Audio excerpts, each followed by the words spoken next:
2024 সালের ছাত্র জনতার অভ্যুত্থান হয়েছে। এই অভ্যুত্থান ঢাকা বিশ্ববিদ্যালয় থেকে একটি সংস্কারমূলক আন্দোলনের মধ্য দিয়ে শুরু হল। বাংলাদেশের মানচিত্রের দক্ষিণে উজ্জ্বল করে জ্বলে ওঠা দ্বীপ, যেই দ্বীপ দিয়ে বাংলাদেশ গর্ব করতে পারে, সেই বীরের দ্বীপ জেলা ভোলায় আজকে আমরা দাঁড়িয়ে কথা বলছি। যেই বীরের জেলার 57 শুধু নয়, শত শত আমাদের আহতযোদ্ধা রক্ত দিয়ে এই অভ্যুত্থান সফল করেছে। 47 জন বীর শহীদ তাদের জীবন দিয়ে এই অভ্যুত্থানকে সফল করেছে। আমাদের মনে হয়েছে যে এতদিন আমরা এই বাংলাদেশের রাজনীতিতে এমন একটি ধারা দেখেছি, যেই ধারায় শুধুমাত্র যখন ভোটের প্রয়োজন হতো তখনই অনেকে জননেতা সেজে জনগণের কাছে আসত। কিন্তু বিগত 16 বছরে খুনি হাসিনা সেই ভোটের প্রয়োজনীয়তাও রাখেননি, তাই কোন নেতাকে জনগণের কাছে আসতে হয়নি। কিন্তু আমরা মনে করি এই অভ্যুত্থানে আমরা ঐক্যবদ্ধভাবে হাতে হাত রেখে কাঁধে কাঁধ মিলিয়ে লড়াই করে স্বৈরাচারী খুনি হাসিনাকে দেশ ছাড়া করেছি। আমরা ঐক্যবদ্ধভাবে এদেশের ফ্যাসিস্ট বিরোধী সকল দলের, মতের, ধর্মের, বয়সের, শ্রেণীর মানুষ একসাথে লড়াই করেছি। তাই এটা আমাদের দায়বদ্ধতা। এই দেশের প্রত্যেকটি প্রান্তে, হোক কোন দ্বীপ, হোক কোন একটি দেশের সর্বশেষের জেলা, সেখানে গিয়ে সেই জেলার সাধারণ মানুষের কথা শোনা এবং সে অনুযায়ী আগামীর বাংলাদেশের কাজগুলো করা আমাদের সবচেয়ে বড় দায়িত্ব। সেই জায়গা থেকে আজকে যখন আমরা চিন্তা করছি, যেই অভ্যুত্থানে যেই স্পিরিটকে সামনে রেখে আমরা রক্ত দিয়েছি, জীবন দিয়েছি, যেই শব্দগুলো এখন আমরা ধারণ করি বাংলাদেশকে নিয়ে, যেই শব্দগুলো দেখি, সেই শব্দগুলো একটি ঘোষণাপত্রে লিখিত আকারে থাকা প্রয়োজন। কিন্তু কোন কথাগুলো লিখিত আকারে এই ঘোষণাপত্রে থাকা প্রয়োজন, সেগুলো যেন কয়েকজনের কথা না হয়, সেগুলো যেন বাংলাদেশের প্রত্যেকটি জেলার, থানার প্রত্যেকটি শ্রেণীর মানুষের কথা হয়। সেই জায়গা থেকে আমরা এই দ্বীপ জেলা ভোলায় এসেছি। আমরা মনে করি ওই ঢাকা শহর থেকে দূরত্ব কখনো প্রায়োরিটি নির্ধারণ করতে পারে না। প্রায়োরিটি নির্ধারণ করবে কার কতটুকু ত্যাগ আছে। সেই ত্যাগে প্রথম সারির বাংলাদেশের একটি জেলা হচ্ছে বীরের জেলা এই ভোলা। আমরা আজকে ভোলায় রাজপথে হেঁটেছি। আমরা আমাদের যে ভাইরা অটো চালায়, সিএনজি চালায়, ফুটপাতে দোকানদারি করে, যে ভাইরা হোটেল চালায়, ব্যবসা বাণিজ্য করে, তাদের সাথে কথা বলেছি। আমরা তাদেরকে বলেছি তারা ঘোষণাপত্রে কি দেখতে চায়। তারা সবার আগে বলেছে তারা ওই খুনি হাসিনার ফাঁসি দেখতে চায়। আমাদের এই ভোলার সহযোদ্ধারা বলেছে তারা তাদের জায়গা থেকে যেই কলুষিত সিস্টেমগুলো এই বাংলাদেশে তৈরি হয়েছে, খুনি হাসিনা যেভাবে প্রত্যেকটি জায়গায় গোপালগঞ্জের সিন্ডিকেট বসিয়েছে, তার ফ্যামিলি প্রত্যেকটি জায়গায় সিন্ডিকেট বসিয়েছে, সেগুলোকে শেষ করে সমতার একটি সিস্টেম চায়।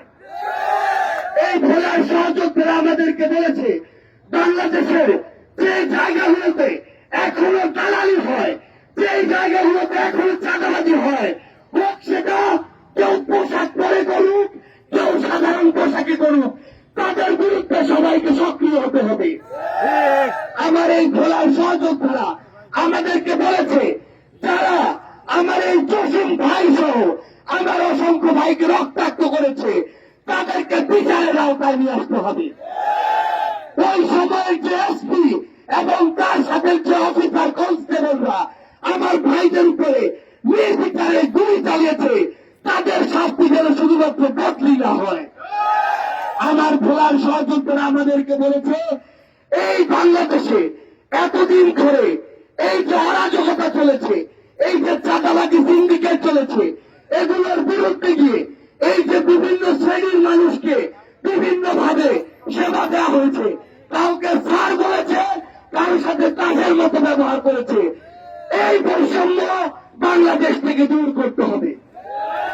আমাদের ভোলার সহযোদ্ধারা আমাদেরকে স্পষ্ট করে জানিয়েছে, এই অভ্যুত্থানে যারা জীবন দিয়েছে, রক্ত দিয়েছে, তাদেরকে যেন স্বীকৃতি দেওয়া হয়। এই অভ্যুত্থানের পূর্বে বিগত 16 বছর ফ্যাসিস্ট বিরোধী অনেক দল তাদের জায়গা থেকে খুনি হাসিনা এবং আওয়ামী লীগের বিরুদ্ধে সংগ্রাম করেছে, কিন্তু তারা তাদের জায়গা থেকে যতটুকু ঐক্যবদ্ধ হওয়া দরকার ছিল ততটুকু হতে পারেনি বলে খুনি হাসিনা এই বাংলাদেশে একটি স্বৈরতন্ত্র প্রতিষ্ঠা করেছিল। কিন্তু একটি ব্যানার বৈষম্য বিরোধী ছাত্র আন্দোলন, এই একটি ব্যানারকে সামনে রেখে পুরো বাংলাদেশের ছাত্র জনতা ঐক্যবদ্ধভাবে এই বাংলাদেশ থেকে খুনি শেখ হাসিনাকে বিতাড়িত করে তার স্বামীর দেশে পাঠিয়ে দিয়েছে। তাহলে যেই ব্যানারকে সামনে রেখে এত বড় একটা অভ্যুত্থান হলো, সেই ব্যানারের নাম স্পষ্ট করে ওই ঘোষণাপত্রে যেন থাকে, সেটা আমাদের এই ভোলার সহযোদ্ধারা আমাদেরকে দাবি জানিয়েছে। আমরা শুধু আমাদের জায়গা থেকে একটু কথা বলি, যে কোনো যৌক্তিক দাবিতে ভোলার সহযোদ্ধারা এই অভ্যুত্থানে যেমন পুরো বাংলাদেশের সাথে কাঁধে কাঁধ রেখে লড়াইয়ে ঝাঁপিয়ে পড়েছে, এই ভোলাবাসীর যে কোনো যৌক্তিক দাবিতে বৈষম্য বিরোধী ছাত্র আন্দোলন হোক, জাতীয় নাগরিক কমিটি হোক, আমরা সবাই ঐক্যবদ্ধভাবে এই ভোলাবাসীর প্রাণের দাবিগুলো ওই সরকার পর্যন্ত পৌঁছে দিব। যে ভোলায় গ্যাস উৎপাদন হয়, সেই ভোলার মানুষ কেন গ্যাস পাবে না? যেই ভোলা থেকে আমার স্পিড বোটে হোক, লঞ্চে হোক, ফেরিতে হোক, একজন রোগী বরিশাল মেডিকেলে যেতে যেতে মারা যায়, সেই ভোলায় কেন মেডিকেল কলেজ হবে না? এই ভোলা থেকে যখন আমার একটা লম্বা সময় নিয়ে ওই একটি শহর বরিশালে যেতে হয়, তখন আমার যদি 40,000 কোটি টাকা খরচ করে পদ্মা সেতু হয়, 30 থেকে 35,000 কোটি টাকা খরচ করে পদ্মা সেতুর পাশে একই সাথে রেল সংযোগ হয়, ওই দুইটি কাজে যদি 70,000 কোটি টাকা খরচ করা হয়, তাহলে 5 থেকে 10,000 কোটি টাকা খরচ করে কেন ভোলা থেকে বরিশালে একটি সংযোগ সেতু হবে না? আমরা স্পষ্ট করে একাত্মতা ঘোষণা করছি আজকের এই মঞ্চ থেকে, এই সংযোগ যে সেতু, সেটি বরিশালে একটি মেডিকেল কলেজ বরিশাল থেকে ভোলায় নিয়ে আসতে হবে, এবং যেটি ভোলার মানুষকে নিরুদ্দীর্ঘ সহযোগিতা করবে। এবং এই যে ভোলার গ্যাস, সেটি যেন সিন্ডিকেট করে শুধু ব্যবসা করার জন্য ভোলা থেকে কেউ রক্ত চোষার মতো নিয়ে না যেতে পারে, সেই ব্যবস্থা করতে হবে। আমরা আপনাদেরকে এই মঞ্চ থেকে কথা দিয়ে যাচ্ছি, এই প্রত্যেকটি শক্তির দাবি আপনারা আপনাদের জায়গা থেকে শক্তির উপায়ে উপস্থাপন করবেন। আপনাদেরকে সাথে নিয়ে প্রতিনিধি হিসাবে আপনাদেরকে সামনে রেখে আমরা সেগুলো সংশ্লিষ্ট মন্ত্রণালয়ে নিয়ে যাব। পরিশেষে শুধু আপনাদেরকে একটি কথা বলতে চাই, বাংলাদেশের ওই রাজধানী শহর থেকে ভোলা এক প্রান্ত হতে পারে, কিন্তু ভোলার মানুষ কতটা সাহস দিয়ে চলে, তাদের কলিজা কতটা বড়, তাই অভ্যুত্থানে দেখিয়ে দিয়েছে। তাদেরকে সে অনুযায়ী মূল্যায়ন করতে হবে। এবং আগামীর বাংলাদেশে আপনাদের প্রতি একটি অনুরোধ, আপনারা সত্যটাকে সত্য বলবেন, মিথ্যাটাকে মিথ্যা, ভালোটাকে ভালো বলবেন, খারাপটাকে খারাপ। যদি খারাপটাকে খারাপ না বলেন, আজকে থেকে কয়েক বছর পরে সেই খারাপ লোকটি আপনার গলা চেপে ধরবে। যদি অন্যায়টাকে অন্যায় না বলেন, আজকে থেকে কয়েক মাস পরে সে অন্যায়টা আপনার সাথে হবে।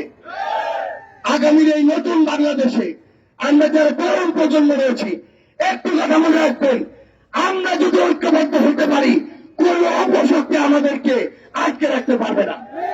তাই আপনাদের প্রতি সংগ্রামী অনুরোধ, আগামীর এই বাংলাদেশে, আগামীর এই ভোলায় আপনারা আপনাদের জায়গা থেকে যে কোনো যৌক্তিক দাবিতে আপোষহীন মনোভাব দিয়ে রাজপথে থাকবেন, যৌক্তিক উপায়ে সকল দাবি উপস্থাপন করবেন।